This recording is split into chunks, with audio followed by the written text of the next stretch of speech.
Hi, I'm Raj Shah from Pro Realtors. Welcome to Knowledge Assist.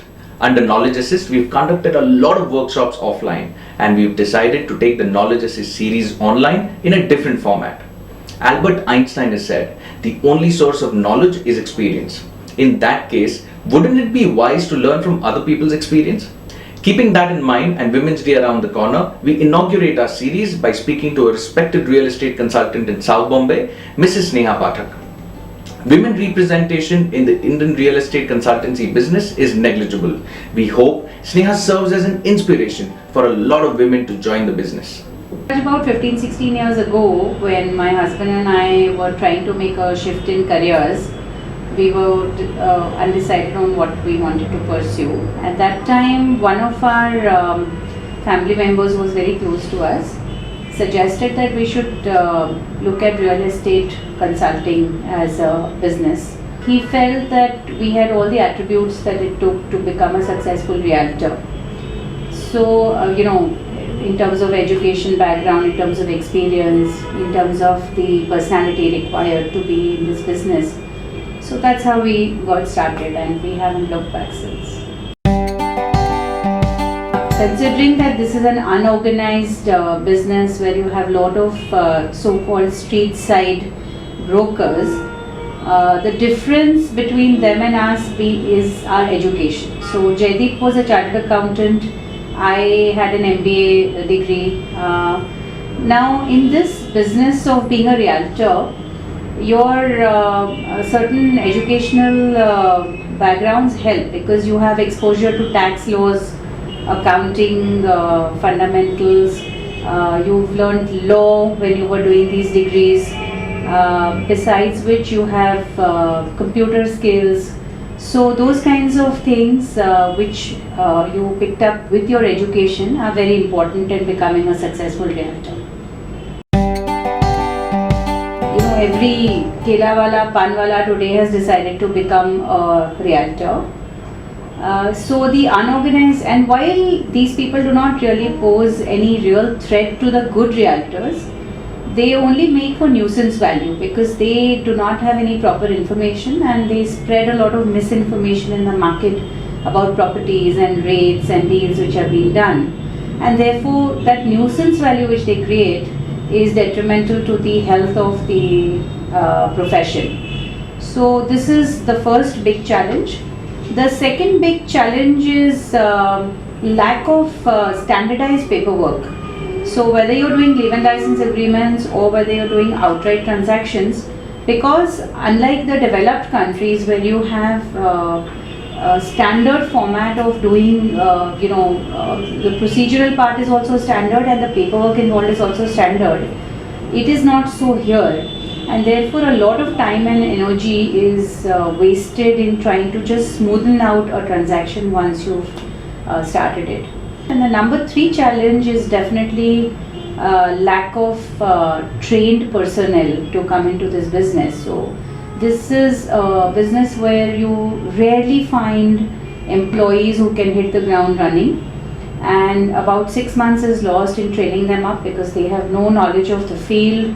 They do not have the necessary skills that are required, whether it is soft skills or otherwise. So a lot of time goes in trying to train them up. Well, honestly, I haven't really faced any challenges as a woman in this business. If anything, I think it's an advantage being a woman in this business. If you see this business the world over, the ratio of women realtors to men is very, very skewed in favor of women. India is one of the countries where there are, very few women realtors.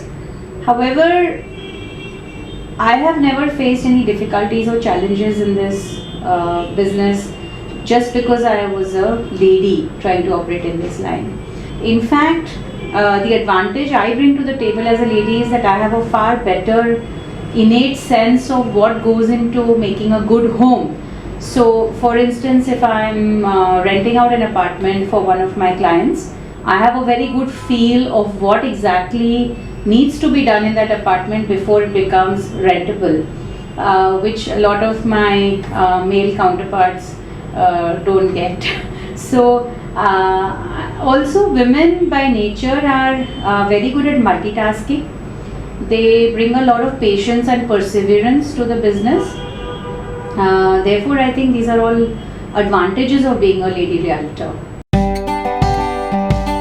Realtors definitely need to get organized in terms of the data that they have. That is one field where I feel that a lot of time and energy of realtors goes in accumulating good usable data. So whilst most of them would have a platform of some sort where they store data and they use it to sort when required, a lot of time goes in actually extracting meaningful data, and a lot of times we are forced to resort to calling up a lot of our fellow broker friends, realtor friends to gather valuable data from the market. So the turnaround time, by the time you get a demand inquiry and by the time you actually send out a list to your client of potential properties, that turnaround time is very high and valuable time is lost there in this competitive time. So I think if data can be better managed, our realtor industry would become far more efficient. Women, as I told you earlier, are intrinsically good at this business because they have a feel of what a home should be like. So women are definitely welcome in this business. Tips to maintain the work-life balance? Well, women today are extremely professional and I don't think they need any tips on how to maintain the work-life balance. Most of them who have been involved in some career or the other are already doing a great job at managing work-life balance. The realtor profession also fortunately brings it with flexibility. You can choose your working hours. I know I have women realtor friends who work half a day. I have women realtor friends who work only weekends and they are doing a great job of it. So the flexibility that this business brings is definitely an added advantage to women, and it will help them to maintain that work-life balance. Either you shape up or you ship out. So if in the next few years we do not make a conscious effort to get more technology savvy, to understand that there is really a threat to realtors coming from online portals, from better ways of doing this business, you will have a serious threat to your business in the coming years. Lots of marketing is now happening through digital media. So if you don't learn all that, you're going to have a tough problem. So I think the good realtors who are waking up to this fact have already started upgrading themselves in terms of technology, in terms of online support, in terms of hiring better quality staff who are trained to take on this kind of workload. And I seriously feel that the small realtors who do not upgrade themselves will be out of the business. The larger firms, the better firms, the more adaptable people will continue to be in business in 2020 and will continue to do very well.